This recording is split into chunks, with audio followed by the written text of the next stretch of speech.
دەواازە سنووریەکانی هەرێمی کوردستان وەک سەرچاوەیەکی سەرەکی هەژمار دەکرێن بۆ دابینکردنی پێداویستی ڕۆژانەی دانیشتوان لە خواردەمەنی و کەلوپەل و سوتەمەنی و کەرستەی بیناسازی بەگشتی. ئەگەری داخستنی ئەو دەواازە سنووریانە کاریگەری زۆری دەبێت لەسەر کەمبوونەوە و بەرزبوونەوەی نرخی کاڵا و پێداویستی و خواردەمەنی لە بازاڕەکاندا. بێگومان لە ئەگەری داخستنی سنوورەکان بەڕووی هەرێمی کوردستان داوەکەوەی کە بڕیاری لێدراوە و ئەتوانی بڵێن چ لە ڕووی سیاسی و چ لە ڕێی ئابوووریەوە کاریگەریەکی زۆری بەسەر هەرێمی کوردستانەوە دەبێت بە تایبەتی لەو ڕۆیە گەرمە تەماشە تێ بکەین کە سیاست و ئابووری دوو دیوی یەک دراون لەبەر ئەوە ئەتوانین بڵێن کە لە ڕووی سیاسیەوە هەرێمی کوردستان بۆ پێی کە ناوچەیەکی داخراوە کەوتۆتە نێوان سێ وڵاتی جیاواز ئەبینین کە هەر تەحولاتێکی سیاسیانە گۆڕانکاریەکی سیاسی لەو ناوچانەدا بێگومان کاریگەری بەسەر هەرێمی کوردستانەوە دەبێت.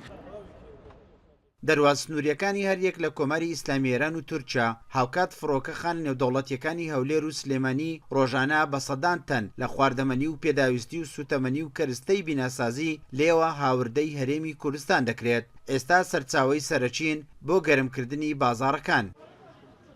ئەو سنوورانەی کە کوردستان بە وڵاتانی دەرەوە ئەبەستێ کە شاڕێگە و شادەماری ئابووری هەرێمی کوردستانن لەبەر ئەوەی کە لە ماوەی 26 ساڵی ڕابردوودا حکوومەتی خۆجێیی کە توانین بە شێوەیەکی پراکتیکی ئەتوانین بڵین کە سربەخۆ بۆ بەڵام بەڕاستی نەتوانرا کە ژێرخانێکی ئابووری پتە و باش دروست بکرێ بۆ ئەوەی لە هەچ کاتێک لە پێویستمان پێ بتوانین قراردی سیاسی خۆمان بدەین لەبەر ئەوەی ئێستا کە سەیری بازاڕەکان بکەی هەموو ئەو کەلوپەلانەی کە هەن هەمویان کەلوپەلی هاوردەی وڵاتانی دەرەوەن ئێرانین تورکین یا سوورین یان ئی وڵاتانن کە لە ڕێی ئەو وڵاتانی ئیقلیمی و ئەوانە دێنە ناوەوەی وڵات.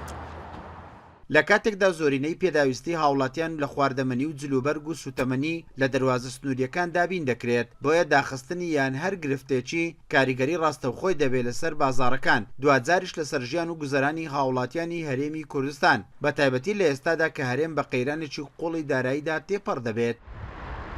لە کاتێکدا زۆرینێ ئەو خواردەمەنی و کاڵا و کەلوپەلانی لە بازاڕەکان هەن لە دەواازە سنووریەکانی هەرێمی کوردستانەوە هاوردە دەکرێن بۆیە داخستنی دەواازە سنووریەکان کاریگەری ڕاستەوخۆی ئەبێ لەسەر ژیان و گوزەرانی هاوڵاتیان.